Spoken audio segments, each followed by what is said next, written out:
Does research show that ABA is successful in treating children with autism? Yes.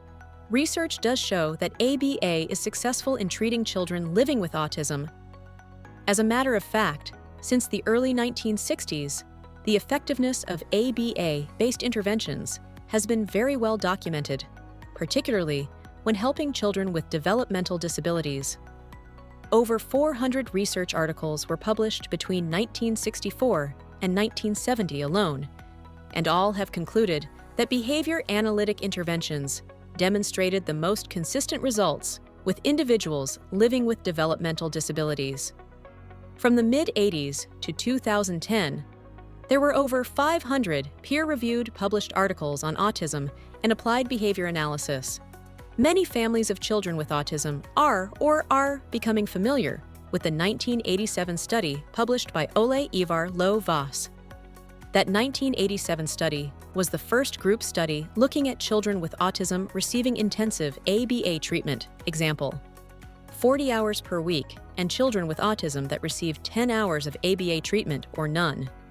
In this famous study, Lovaas and his research team implemented many of the basic principles and techniques of behavior analysis into an early intensive intervention program for children with autism.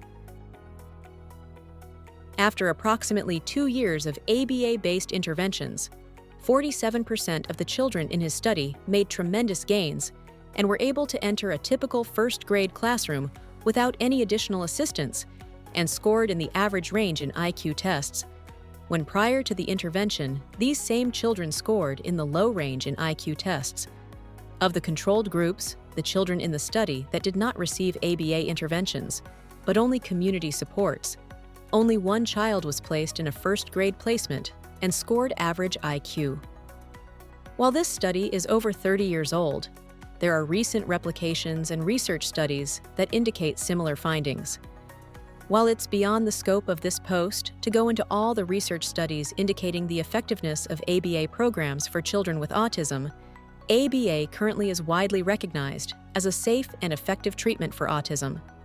It has been endorsed by a number of state and federal agencies, including the U.S. Surgeon General and the New York State Department of Health. And for that reason, the use of ABA principles and techniques has rapidly expanded in recent years, as more studies demonstrate that these principles help individuals with autism live more independent and more productive lives. Send us an email at info@leafwingcenter.org if you would like additional information.